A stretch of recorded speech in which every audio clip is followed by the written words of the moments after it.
Assalamualaikum warahmatullahi wabarakatuh. Selamat datang kembali dalam channel YouTube saya, Indah Permatasari. Untuk teman-teman yang baru hadir, saya ucapkan selamat datang. Dan yang sudah lama subscribe, terima kasih banyak atas segala dukungannya. Semoga silaturahmi kita selalu terjalin. Amin. Hari ini saya sengaja membuatkan konten permintaan dari salah satu subscriber untuk cara menanam anthurium kuping gajah. Nah, banyak kita ketahui kuping gajah pun memiliki banyak sekali aneka ragam jenisnya. Mulai dari yang rumpun itu kisaran harga sekitar 25 hingga 35 ribu rupiah. Dan ada jenis yang besar sekali namanya magnificum. Untuk magnificum juga itu harganya bervariasi. Kalau anakan mungkin sekitar 75 hingga 200, bahkan bisa 500 hingga jutaan rupiah. Nah, terus ada lagi jenis kuping gajah yang bentuknya seperti lidah gajah. Nah, itu juga harganya juga lumayan tinggi. Terus ada yang agak sedikit imut dan unik, itu modelnya adalah anthurium kuping gajah dorayaki. Nah, banyak sekali jenis-jenis macam dari kuping gajah. Kuping gajah termasuk dalam golongan anthurium. Nah, kebetulan saya di sini sengaja membuat konten ini buat salah satu subscribers yang kemarin sempat minta gimana sih cara nanam kuping gajah dan medianya tuh apa gitu, terus biar kuping gajahnya tuh sehat seperti apa.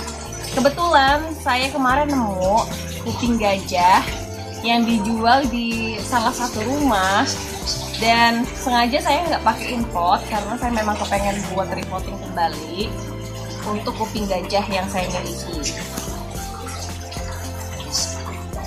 Nah, ini akarnya tuh dia banyak ya, terus dia memang udah termasuk sehat lah ya, untuk akar-akarnya juga sudah banyak sekali nih.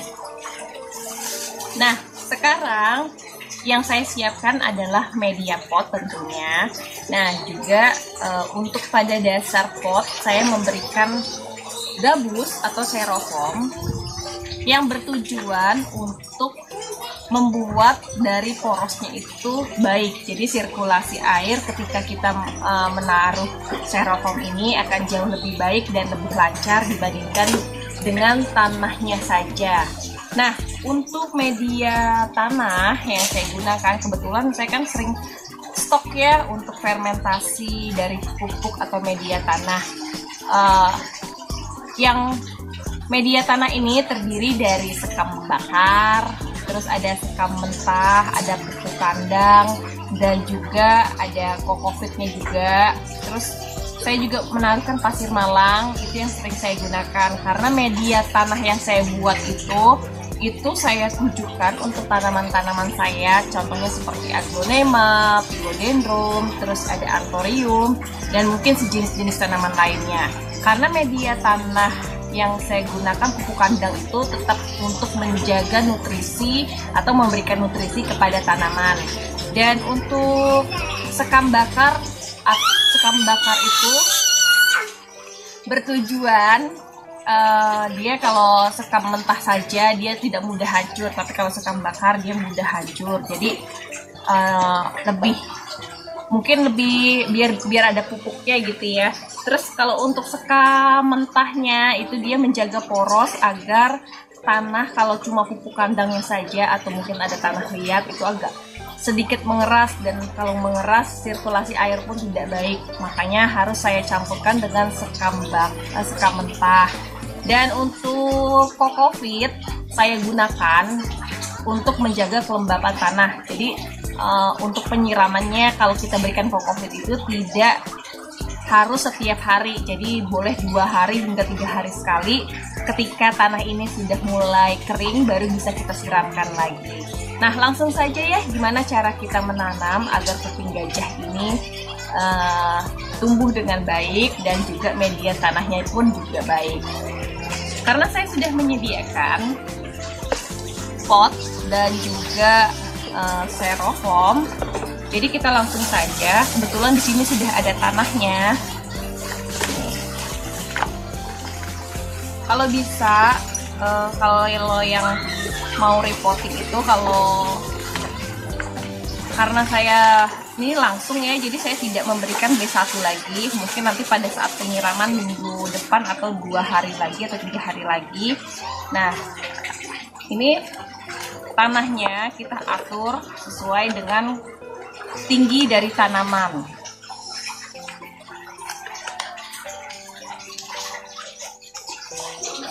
Nah, kalau kira-kira sudah pas, terus kita bisa menguburkannya kembali. Ini kayaknya kurang tinggi ya.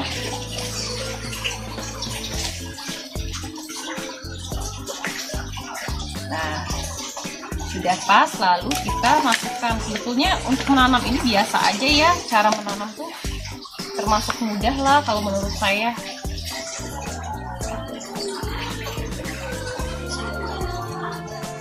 Nah, tanahnya itu bagian akarnya kalau bisa hingga tertutup, jadi akarnya tidak mudah kering. Untuk menanam sebaiknya itu ditaruh di tengah-tengah, jadi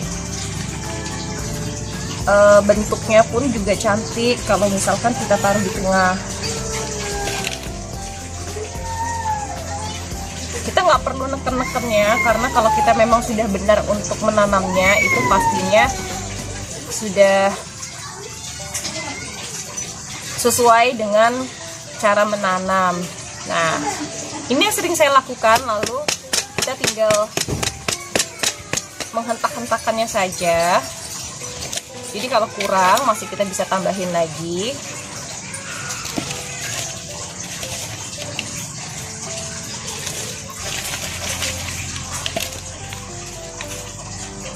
Nah, seperti ini selesai sudah.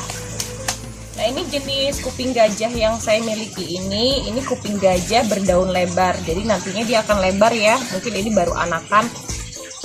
Nah, kita tinggal lap-lap aja. Kalau misalkan ada lap basah, kita gunakan lap basah. Karena saya lagi nggak mau ribet, jadi adanya tisu, yaudah kita gunakan tisu saja. Nah, seperti ini. Nah, untuk kuping gajah sebaiknya itu jangan terkena air hujan langsung, atau kalau bisa sahabat indah dan para pecinta tanaman hias menaruhnya itu jangan di bawah yang ada tanaman atau pohon-pohonnya, karena kadang-kadang itu bisa jatuh hama atau jatuh binatang-binatang yang akan merusak daun itu sendiri. Karena kebanyakan daun kuping gajah yang di bawahnya ditaruh pohon atau tanaman itu akan adanya bintik-bintik. Nah, seperti ini ya, ini tadinya ditaruh di bawah pohon yang besar, jadi agak sedikit bintik-bintik seperti ini. Kalau misalkan kita tidak hujanin terus kita taruh di dalam ruangan, ini tuh cantik banget, apalagi kalau dihiasin dengan pot-pot yang unik. Yang kemarin sudah saya review untuk pot-pot di daerah Pasar Ular, itu juga cantik-cantik banget. Nah, kita bisa masukin ke dalamnya, terus jadi dekorasi ruangan dan sebagai tanaman di dalam rumah. Nah, sahabat indah, gampang kan cara menanam kuping gajah. Nah, karena kuping gajah itu termasuk jenisnya anthurium, dan mungkin sahabat indah dan para pecinta tanaman hias sudah nggak asing lagi dengan yang namanya tanaman kuping gajah, karena sejujurnya tanaman ini adalah tanaman jadul. Mungkin para ibu atau para nenek-nenek kita terdahulu itu pasti di dalam rumahnya itu memiliki tanaman anthurium kuping gajah. Biasanya kuping gajah itu berdampingan dengan ada suplir, terus ada pakis, terus kuping gajah pun biasanya divariasikan dengan beraneka ragam jenis yang biasanya jadi koleksi yang menarik dan unik untuk para sahabat indah dan para pecinta tanaman hias kumpulin satu persatu jenis-jenisnya. Karena sejujurnya kalau misalkan kayak saya tuh kalau udah punya kuping gajah satu, pengen banget untuk jenis-jenis kuping gajah lainnya atau jenis-jenis tanaman-tanaman yang sejenisnya, namun memiliki banyak variasi dari bentuk dan juga nama-namanya. Nah, sahabat indah dan para pecinta tanaman hias, tanaman jadul yang dulu mungkin udah kayaknya agak disia-siakan oleh kebanyakan orang, dan sekarang kini menjadi viral kembali dan harganya juga lumayan agak tinggi. Tahu nggak sahabat Indah, kalau dulu kuping gajah yang sebesar ini mungkin hanya dihargain 20 hingga 30 ribu rupiah. Sedangkan sekarang untuk tanaman kuping gajah yang sebesar ini itu bisa dihargain sekitar 75.000 hingga 100.000. Wow, lumayan ya. Menanam kuping gajah pun termasuk bisa dikatakan sangat mudah sekali. Disiram hanya 2 hingga 3 hari sekali dan diberikan pupuk tambahan dengan cukup NPK, dan sesekali bisa kita berikan furadan dan vitamin 1. Karena tanaman ini termasuk tanaman yang sangat mudah dan tidak rewel, maka tanaman ini banyak sekali diminati oleh kebanyakan orang dan para pecinta tanaman hias maupun sahabat Indah. Untuk tanaman ini biasanya ditaruh di tempat yang sejuk karena tanaman kuping gajah tidak menyukai panas yang terlalu terik. Nah, itu dia informasi yang bisa saya berikan tentang antorium kuping gajah yang mungkin nggak terlalu mahal banget untuk jenis yang ini, tapi nggak ada salahnya kalau para sahabat Indah dan para pecinta tanaman hias sedikit tahu tentang informasi dari antorium kuping gajah. Nah, itulah dia sahabat Indah dan para pecinta tanaman hias informasi yang bisa saya berikan hari ini. Dan untuk para subscribers maupun sahabat Indah, kalau ada yang pengen punya informasi yang dibutuhkan, silahkan komen di bawah karena saya akan memberikan segala informasi yang dibutuhkan oleh para sahabat Indah dan para pecinta tanaman hias agar semakin mencintai tanaman hias di rumah apapun jenisnya itu. Karena mencintai tanaman hias berarti mencintai diri kita sendiri dan juga mencintai lingkungan.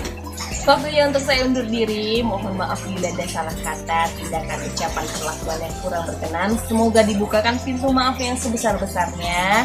Terima kasih, semoga sahabat Indah dan para pecinta tanaman hias selalu dalam keadaan sehat, terus panjang umur dan juga terhibur atas segala informasi yang bisa diberikan.